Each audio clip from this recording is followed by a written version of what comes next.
Hey, what's up, everybody? It's Michael with League of Items. I have a cup of coffee, and I'm ready to go over some patch notes. So, we've been talking a lot in the DFS industry about the differences that we might see between the 10.7 patch and the 10.10 patch. I have a lot of people asking me, what's the difference between the patch that we last saw and the patch that we're going to see tomorrow morning, and will it have any impact on the meta? So it's difficult to say because every time that the game changes, teams will interpret the changes differently. And the only way that I can really base my judgment, the only judgments that I can make are based off of what I see in everyday play. I coach I coach Yale with another coach, and we've been playing some matches recently on patch 10.10, and a lot of the game is similar. Some of the game is a little bit different, but for the most part, I think it's still a jungle-centric meta. So what I'm going to try to lay out is the patch that we had, then I'm going to go through each of the patch notes, and then you can decide for yourself whether you think it's going to be the same or if it's going to be different. Before I do that, I want to let everybody know who's looking for DFS content for the upcoming slates. I have my video on DFS Bachelor's channel, and I did a video with SBR Picks. If you go on my Twitter timeline or Twitter feed, I don't know what the correct terminology is. You'll find another video where we talked about the matchups there. And even though I don't really get into the DFS implications on that video, the most important thing for DFS is winning the match. And I think you'll get a lot of information, a lot of good info from that video, and some trolley parts from myself. I thought it was pretty funny. The other thing I wanted to mention is that sometimes there are minor changes to champions that teams will overemphasize. So even if we go through these patch notes and eventually agree that the patch should be similar to what we were seeing the last time that we saw pro play, they might have a different read on it. And this happens because teams will be playing against other good teams. Maybe one of the players is really good at a specific champion that was buffed, and that kind of just throws everything out of order. So first, let's talk a little bit about patch 10.7. So let me just change this. Alright, so patch 10.7. This is the last patch that we were on. So let's take a look at some of the changes that helped us get to where we are now. I guess it really happened on 10.6. So 10.6, Graves was buffed. 10.7, we have Akali being buffed, Corki, Galio, Ivern, Kai'Sa, Nasus, Riven, Xin Zhao, Garen was nerfed, Nocturne was nerfed, Talon was nerfed, and Wukong was nerfed. Akali was nerfed Akali was buffed because she was seeing a little bit of a lag in pro play, and that kind of bumped her back up a little bit. She was nerfed heavily a few patches ago. Akali's in an okay spot right now, but one thing that happens in the League of Legends community is once a champion is nerfed, even after they're buffed again, people just assume that the champion is still bad. So even if Akali is good right now, I do not expect to see her very often in pro play unless it's a counter pick. So for example, Faker could still play something like Akali into Azir, which I think we may have actually seen on patch 10.7. And that has more to do with the specific matchup than her general strength. So for the solo queue ladder, the general strength is more important because a lot of the time you're picking your champion without a lot of information about the enemy team, so you want to be a little bit more safe, or just like you play a champion with high outplay potential like Akali and you just don't care what the enemy team plays. That like a lot of players kind of go in that direction. Corki was buffed on this patch, so let's go down to Corki. He's going to be a little bit more relevant for pro play. So Corki was pretty big on the patch 10.7 playoff patch. We see a lot of Corki versus Azir, and this is part of the reason why. So when he uses his special delivery, which is his W, the trail that he leaves behind will deal damage for an extended period of time. This is a very minor thing that really shouldn't fundamentally change the champion. But these are the kinds of things that players like to see, and it's a reason for them to pick a champion back up. So whether or not this should have had a fundamental difference on Corki, apparently it did, and the play rate is very high. The reason players like him is because he's very safe in lane. You can play him against Azir, you can play him against Syndra, and they both have winning chances.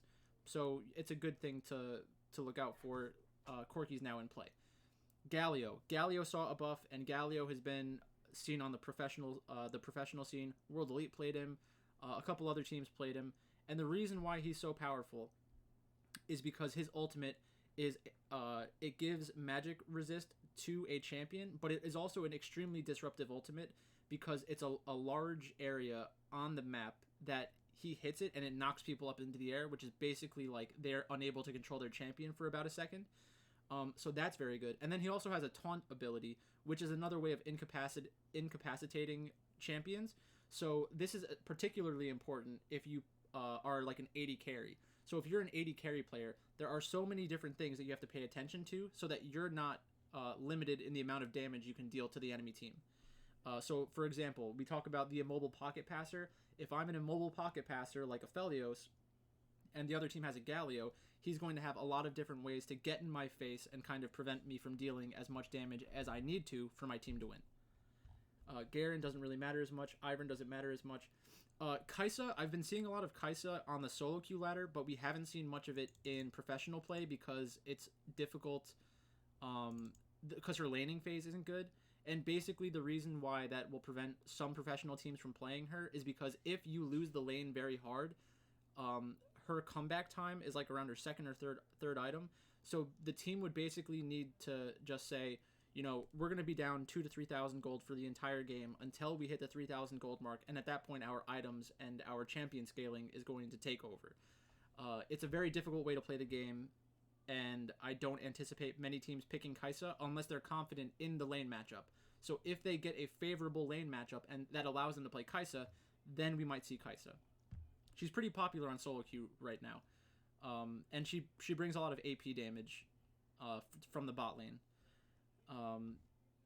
Pretty good champion, and she has like a high skill threshold. Somebody like Jackie loves Kai'Sa. I think he has a skin on Kai'Sa. Nasus we're not going to see. Nocturne, we may see Nocturne even after these slight nerfs, because I've seen him in competitive games in the collegiate scene. Riven's not really a pro choice. Talon's not really a pro choice. Wukong is someone who professional teams were looking at in the past. But so this is a slight nerf. I don't think this should be enough to completely remove him from being playable. And again, the change that they made to Wukong, like they completely redid his kit. So even after these nerfs, he's still at a higher level than he was previously. So it depends on what your opinion of the champion is. I'm sure that some professional teams still like Wukong, but I think on patch 10.7, it became pretty clear that Wukong was not a high priority champion. It was difficult to play in lane, and like the outs that you have through team fighting really aren't that easy to play around. So I wouldn't anticipate seeing much of that. And then Xin Zhao, we never see. Patch 10.8, Ashe buff. So Ashe is relevant for pro play. Evelynn probably should be relevant for pro play, but it is a little bit more difficult, so I don't think we're going to see her. Orianna is a very good champion, has a very good ultimate. Ryze, DoinB plays a lot of Ryze. I think Faker also plays a decent amount of Ryze when it's a very strong champion, so I wouldn't be shocked to see that. Soraka got buffed again, so unfortunately we may actually see some more Soraka.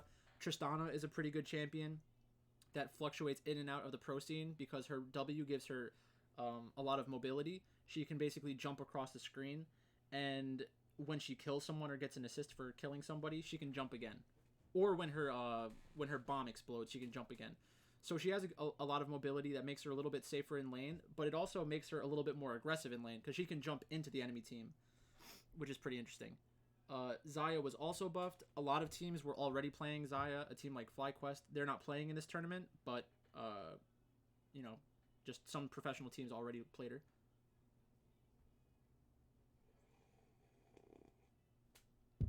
Coffee. Aphelios was nerfed.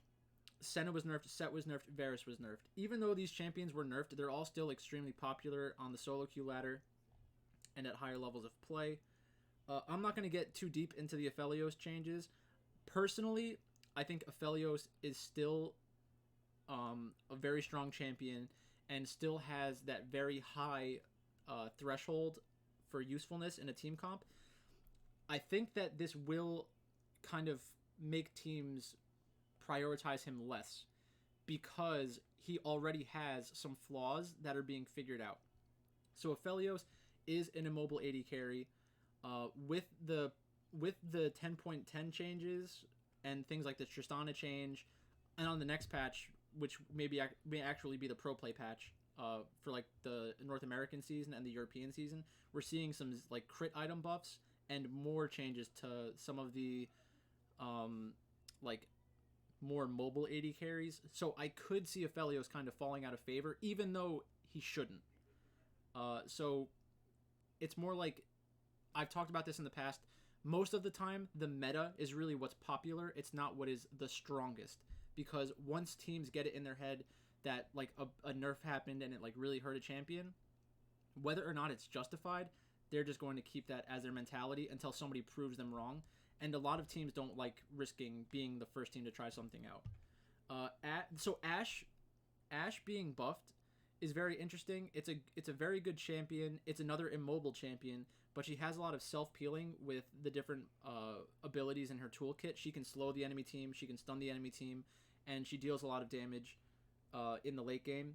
So if you have a team that needs a little bit extra engage or some long range engage, Ashe is pretty strong in that situation. Right now, I still think that dragon control is the most important part of the game, and Ashe really isn't the best at that, so I wouldn't expect her to pop into pro play now unless the playstyle really slows down and teams are looking for longer games, which I don't really expect in the mid-season cup. Evelynn Evelyn's a really strong champion on the solo queue ladder because the communication on teams is a lot worse on the solo queue ladder. You don't know everybody else that you're playing with, but when you have voice communications and you can like track the enemy jungler, it's much more difficult for her to get good gank paths and impact lanes. Kalista base armor reduced, E slow decreased. We saw some Kalista Taric. This isn't enough.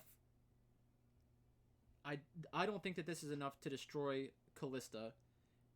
All she would have to do is play a little bit more safe in the early game, and then it would only be a 3% slow difference. So, doesn't seem like a big enough thing to push her out of pro play because her ultimate and her just basic playstyle is very strong. So I could definitely see Kalista still being involved in the meta. Orianna, Orianna, okay. W movement speed modifier increased later, E shield ratio increased. So Orianna is an extremely good champion. She has a lot of utility, and utility mid laners are the kinds of champions you want to see in a jungle focused meta and in an AD carry focused meta. The reason is because the mid laner will control the mid lane by manipulating the wave so that her team is free to do what they want on the map. So she'll just shove her wave and then move to the side of the lane so that nobody necessarily sees her. And that kind of makes the other team play a little bit more passive because they don't know if they're going to have a number disadvantage somewhere else on the map. So her W movement speed is increased a little bit. Not a huge deal for her like in solo queue, but in a more organized team situation, it just becomes a lot better. So I think the W being able to speed up your teammates more and slow down the enemy teammates more, I think that's a good change. And then E command protect, her shields are bigger. So again, if she's shielding her jungle or her AD carry, it's just even better than it was before. And Orianna, there's no reason why Orianna should not have been played earlier. It's just she wasn't one of the most popular champions. It may have been a matchup thing with like Azir. I'm not 100% sure. I don't really focus that much on like the micro stuff between champions. I just think that Orianna is a viable champion in general, and these changes just push her up a little bit more. Ryze was already seen on 10.7. Duanbu played it in the semifinals. His health, armor, and damage were rounded up. So those are just being rounded up. Those are not big changes. And then his Q is giving more bonus movement speed. You are maxing Q first, I believe, still. So this is a slight buff. He was already being played. Still a good champion. I still like him. Senna. Senna is still very strong. They're going to have to do a lot more to hurt Senna, because that 3% differential, whenever she hits that threshold where she has like 40 or 60 souls collected, she's a very strong champion, and it's because she's a utility style AD carry that can support the rest of her team. So that plus the interaction between Senna and Tahm Kench, she's still a very strong champion. I don't see her going anywhere. I think we'll still see her in professional play. Set, another champion. He has a slight nerf. We're seeing a ton of him in solo queue, maybe even more than there was on patch 10.7 when 10.7 was live, because players are getting better and better and better at playing Set. So I don't think he's going anywhere. Soraka was extremely popular. They nerfed her. They buffed her a little bit here. I know that on the live patch, a lot of analysts are saying that she's still one of the best champions in the game. The reason they say that is because of her ability to abuse certain matchups in top lane. And we actually had a game like that for Yale the other day, where the other team locked in Soraka and kind of bullied out Mordekaiser a little bit. It's not like she destroys him, but it's tough to play around because her ultimate heals everybody on her team, including herself, for a lot of health. And in the early game, around the first dragon fight, that could be a game-winning ultimate without her even going down to the dragon. So Soraka is a good champion because in a competitive team environment, her ultimate's very strong. Tristana, E bonus damage ratio increased. So this increase in damage, it's nice to have a little bit more damage, but like, how many more kills? How does this really kill the change the kill threshold for Tristana? She's a crit 80 carry, so a lot of the times this would just mean that she needs to get one extra auto attack off. And if the fight is already that close, then it was already in the outplay range. So I still think Tristana was already a viable champion. Somebody like Faker will take Tristana mid lane potentially. So that's something to look out for. I think that we will see Tristana either on this patch or on the next patch once the Zeal changes come in. Urgot, bug fix, and R cooldown decrease. Urgot's an interesting champion. He's pretty good against a lot of the tanks that we see. I haven't seen it in pro play, but I think it probably is viable. Varus' R cooldown increased. This is going to be something that sounds like a bigger change, or sounds like a bigger deal than it really is. If you're a team that is focused on playing around objectives, dragons, towers, things like that, this 20-second window is not going to be game changing, because Varus still has a ton of damage, and as long as you're watching your cooldowns correctly, it should be available for every important fight. My nose is so itchy right now. E damage per feather hit increased, buffing those sweet blade callers. 5% less damage per feather. Xayah is still pretty strong. She was already being played. So let's see. Death changes.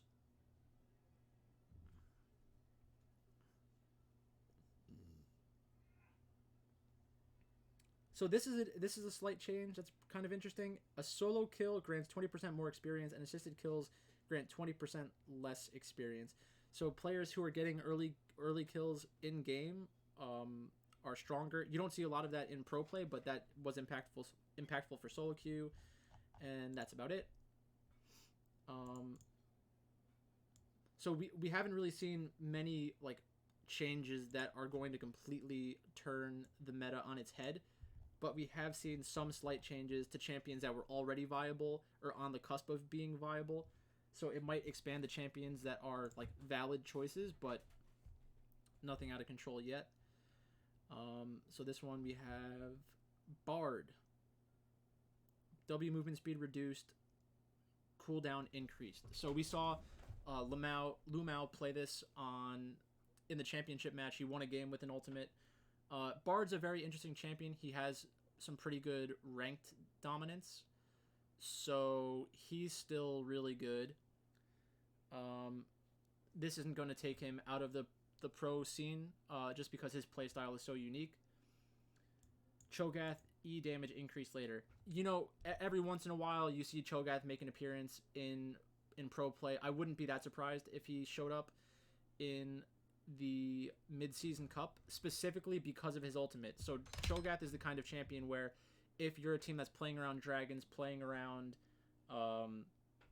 Baron, his ultimate does an extreme amount of true damage to Baron, which is basically like having a second smite.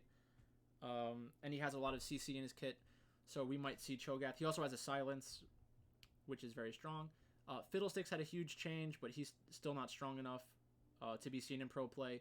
Maybe if a team plays it in pro play, maybe we're missing something, but most people agree that Fiddlesticks is not extremely strong right now. He has a very unique playstyle, but his playstyle is impacted negatively by the amount of communication that happens in pro play. Q cooldown refund increased, E damage increased. So Gnar got a few buffs. I don't think anybody played him on patch 10.7 really. You can go Blade of the Ruin King with him, which is kind of necessary for top laners at this point. Like most of the meta top laners build a Blade of the Ruin King unless they're a tank. Karthus base movement speed decreased, so that's a slight nerf to him. Karthus is fine. This shouldn't keep him out of pro play. It's a very farm heavy style of game. Not the most entertaining to watch, but his big ultimates are pretty cool. Kayn is all over the place in solo queue. I don't know if he's good enough to be on in a pro match. It just comes down to the team. We played a match yesterday, and the other team played Kayn in solo lanes like 2 or 3 games, and it was pretty good. Like he has a big W that damages in a straight line and has a knock up, so that's kind of annoying. His ultimate's pretty annoying. He regains a decent amount of health. So Kayn's a pretty flexible champion. It's very aggressive. It would be fun to watch it in a pro match, but I don't think he's offering something that's like exponentially better than Graves or anything like that, even with these changes. Lissandra Q cooldown decreased. Lissandra's always a champion that's right there for professional players. Like if one team plays LeBlanc, the other team might just pick Lissandra. We already saw Lissandra on patch 10.7, so this just means it's more likely that we see Lissandra. Nami base health and mana reduced. This was targeted at very good Nami players on the solo queue ladder. We don't see a lot of Nami in professional play. Quinn, we don't see a lot of Quinn in professional play. She did go through a little bit of a spurt where they played her last year, I think, in China and in Korea. But it's a very unique split pushing play style. We don't see it very often. Trundle's ultimate cooldown was increased. Trundle's a really good champion. His ultimate is extremely strong, but similar to the Varus change, unless you're not paying attention to the more important objectives further on in the game, this 20-second window shouldn't change everything, and that's before like cooldown reduction is taken into consideration. So we're really looking at less than 20 seconds, less than 20-second nerf. Wukong base armor decreased, Q damage decreased, W clone damage decreased. So Wukong on patch 10.7 was pretty popular. He's been nerfed 2 or 3 times. Nerfed on 10.7 and then nerfed on 10.9. So he's just going to be played less and less often. Sanguine Blade combined cost decreased, attack damage increased. I like Sanguine Blade a lot. It's not a great item for team fights, but if you were playing a playstyle that really wanted to push an early game advantage, Sanguine Blade makes a lot of sense. It's not the playstyle that most teams will use in a competitive match. It should be sometimes, depending on how the draft goes, but we just never see it. It has more to do with like item efficiency and stuff like that. So do I think that this change will make us see it in pro play? No. Do I think that it should be seen in pro play? Yes. Specifically as like a way to try to like devolve the game from a team fighting kind of scenario into a split pushing scenario. But we almost never see that. And then patch 10.10, this is the patch that we will see on pro play. All right, so we have Annie. right when this change happened, LS, who's one of the most popular League of Legends analysts in the world right now, he thinks that Annie is an amazing champion. I forget what he said about putting her into pro play, but I feel like he thinks it's more of like a solo queue kind of champion. If it's as strong as he's making it sound, then it should be professionally viable, assuming that you're not blind picking it. So maybe we see a support Annie, maybe we don't. It could also theoretically be mid lane, but I'm not holding my breath for that. Diana, base health and attack damage decreased. This was a nerf that was meant for the solo queue ladder. We haven't seen a lot of Diana recently. She's not a meta champion. She has a lot of bad matchups. So she's a counter pick only. Aurelia, E base damage increased. Aurelia is a champion that a lot of mid lane and top lane players in the professional scene love to play. She's a very high skill cap champion. She's definitely viable. And I think she's a counter to Azir. So if teams are just blind picking Azir, I could see somebody taking Aurelia and trying to outplay Azir and like build an advantage in the game. Bjergsen was playing this, I think, a couple of patches ago, and it's only gotten stronger, so it's definitely pro viable. Katarina, she's a solo queue champion, not going to be seen in pro play. Kayn was nerfed a little bit. Whatever. Kled Q cooldown increased. Kled we saw a little while ago because he's very good in certain matchups, but he's a counter pick. We're probably not going to see him. Miss Fortune, W max bonus movement speed decreased. This isn't a huge deal. This should not take Miss Fortune out of professional play. Her ultimate's still extremely strong. Maokai, base mana decreased, Q cost increased. Maokai is the top of top lane, but not dramatically so.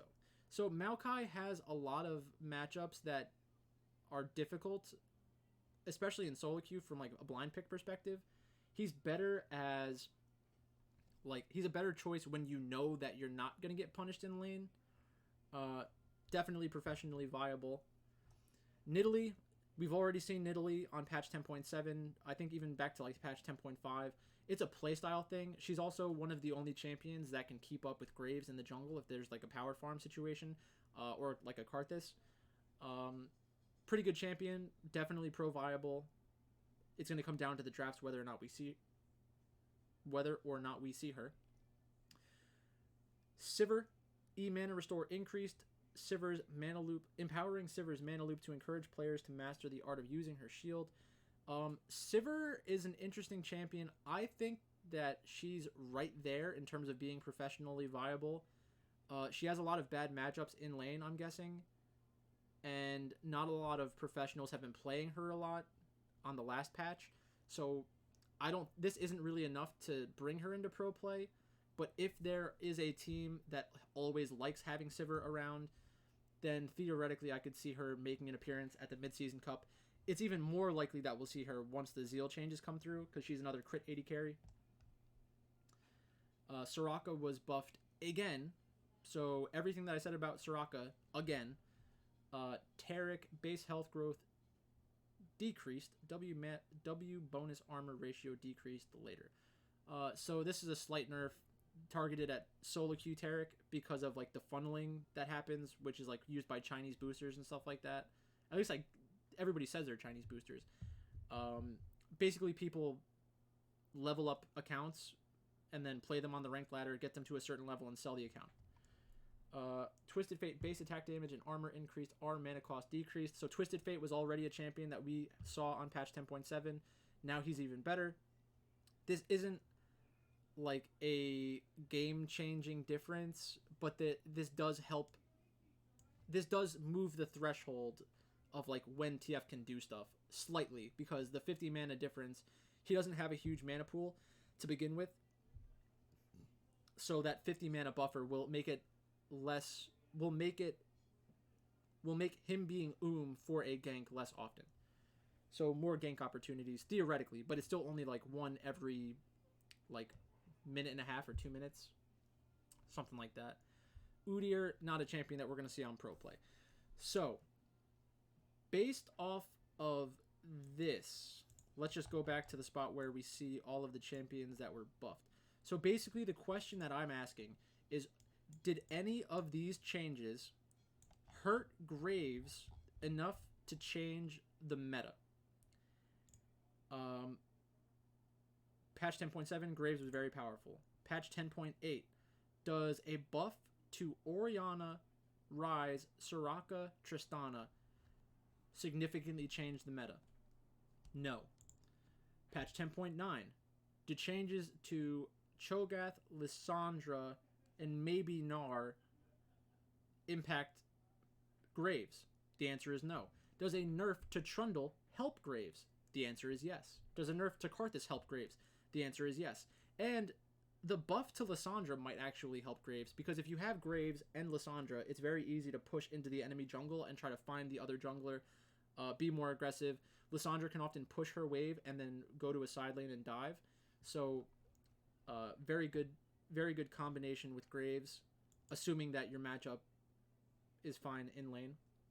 Then we see Annie, Aurelia, Nidalee, Soraka, Twisted Fate. Do any of these champions make it so that Graves is a bad pick? The answer is no. If anything, the buff to Nidalee makes Graves even more important, because if Nidalee proves to be like an extremely strong jungle champion, then you need to have the option of Graves to combat the Nidalee. So, for everyone who has asked me over the past few weeks, what patch is Midseason Cup going to be played on? Will it fundamentally change the game? What should we be looking out for? I think, for the most part, it's going to be the same thing. Graves is still very strong. Kindred's still very strong. Trundle is still strong enough, I think. Elise is still going to be popular. Olaf, Rek'Sai, a lot of the same. I think it's going to be a lot more of the same. There's nothing that has fundamentally changed what we've seen. But again, that doesn't mean that we will see the same thing in pro play, because sometimes these changes have different implications for different teams, and they just convince themselves that some other thing is stronger, or maybe they think a nerf to a certain champion is like an indirect buff to somebody else. But again, it's just really tough to think through those scenarios, because every team could have a different opinion, and they're allowed to do whatever they want. I think we will unfortunately see some more Soraka, though. And then in terms of other champions, that's basically it. So, thanks for watching. Actually, there was one other thing I wanted to talk about, which was the blue side buff. So when I was, or not the blue side buff, the blue side win rate in pick ban and stuff.